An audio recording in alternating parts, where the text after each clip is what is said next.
Hello बच्चों, good morning. आज हम पढ़ेंगे हिंदी मधुर वाणी अध्याय 5 बुद्धिमान कौन। यहाँ पे देखिएगा, पंचतंत्र की कथाएं जीवन में अच्छे बुरे आचरण की सीख देती है। प्रस्तुत कथा के माध्यम से बताया गया है कि पुस्तक के ज्ञान का और विद्या का सोच समझकर समय अनुसार प्रयोग करना चाहिए, अन्यथा इसका परिणाम बहुत बुरा होता है। ठीक है, यहाँ पे जो ये चैप्टर है वो देखिएगा। अब यहाँ देखिए, एक नगर में 4 मित्र रहते थे। उनमें से 3 ने बहुत सी विद्याएं पढ़ी थी। एक नगर में 4 मित्र यानी 4 दोस्त रहते थे और उनमें से 3 ने बहुत सी विद्याएं पढ़ी थी, यानी बहुत सी कलाएं उनको आती थी, बहुत सी विद्या आती थी। ठीक है, पढ़ी थी। इन विद्याओं पर उन्हें बड़ा ही अभिमान था। अभिमान मतलब घमंड होना। परंतु उनमें सामान्य बुद्धि की कमी थी। परंतु उनको वो एक नॉर्मल जो बुद्धि होती है इंसानों में, वो उसकी कमी थी। जैसे कि सोच समझ के काम नहीं करना, ठीक है, हर बात पे गुस्सा करना।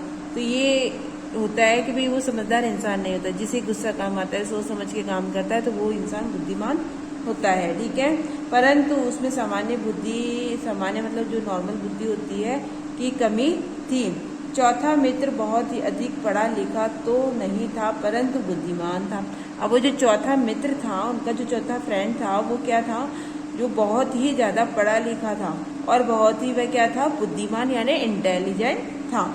वह हर कार्य को सोच विचार कर किया करता था, और वो जो भी काम करता था वो क्या करता था, हमेशा सोच समझ के करता था। ठीक है, उसके सोच समझ के करना कार्य करता था। एक बार उन मित्रों ने विदेश जाकर धन इकट्ठा करने का निश्चय किया। विदेश यानी जो बाहर, अपने देश से बाहर जाना, उसे विदेश कहते हैं।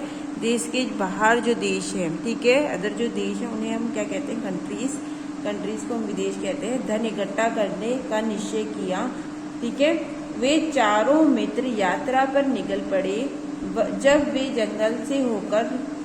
जंगल से होकर जा रहे थे तो रास्ते में उन्हें एक शेर की हड्डियों का ढांचा दिखाई दिया। उसके अंग बिखरे पड़े थे। उन्हें देखकर विद्या के अभिमान तीनों युवक बोले, चलो हम इस शेर के शरीर पर अपनी विद्या का प्रयोग करके इसे पुनर्जीवित कर दें। यानी कि वो कह रहे थे, तीनों मित्र थे, वो क्या बोल रहे थे कि हम अपनी जो ऐसे बहुत ज्यादा उन्हें अपनी विद्या पर, उन्हें उनके हुनर पे क्या था, घमंड था। क्या था, उन्हें घमंड था। और वो उनमें क्या बोल रहे थे कि चलो अपनी विद्या का, यानी कि जो उनका जो विद्या है, उन पर हम क्या करते हैं, उसको काम में लेके उसे वापस से जिंदा कर देते हैं। पुनर्जीवित मतलब वापस से जिंदा करना किसी को। ठीक है, तो यहाँ पे कर देते हैं। एक ने अस्थियों को सही क्रम में लगाकर अस्थि पंजर तैयार कर दिया। दूसरे ने अपनी विद्या का प्रयोग किया और उसके ऊपर मांसपेशियां लगा दी। ठीक है, चमड़ा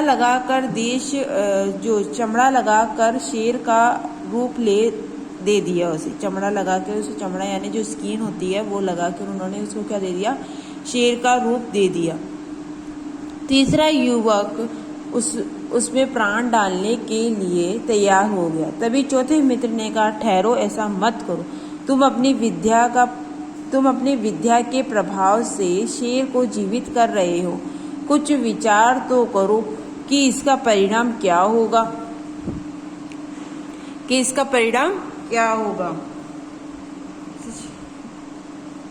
वह शेर जीवित होते ही हम सबको मार कर खा जाएगा। विद्या के अभिमान उन युवकों को अपनी विद्या का दिखावा करना ही था। उन्होंने अपने मित्र की बात नहीं मानी। तब चौथे मित्र ने कहा, यदि तुम्हें अपनी विद्या का चमत्कार दिखाना ही है तो दिखाओ, परंतु एक क्षण ठहर जाओ। जब मैं इस वृक्ष पे चढ़ जाऊं, तब तुम इस शेर को जीवित करना। इतना कहकर वह पास के वृक्ष पर चढ़ गया। तीसरे युवक ने अपनी विद्या का प्रयोग करके शेर में प्राण फूंक दिए। जीवित होते ही शेर ने अपने सामने तीनों युवकों को खड़े देखा। उसने झपट कर तीनों युवकों को मार डाला और पेट भर कर अपने रास्ते चला गया। शेर के जाने के बाद चौथा युवक वृक्ष से उतरा। उसने सोचा, विद्या और शास्त्रों में कुशल होना काफी नहीं है, लोक व्यवहार को समझना तथा अच्छे बुरे का ज्ञान होना भी जरूरी है। विद्या में शक्ति तो बहुत है, परंतु उस शक्ति का बुद्धिमत्तापूर्वक प्रयोग करना अति आवश्यक है,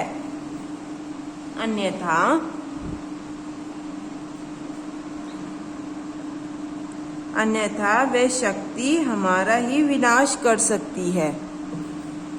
ठीक है, तो ये हमारा चैप्टर, आज का हमारा जो अध्याय है वो कंप्लीट हो चुका है।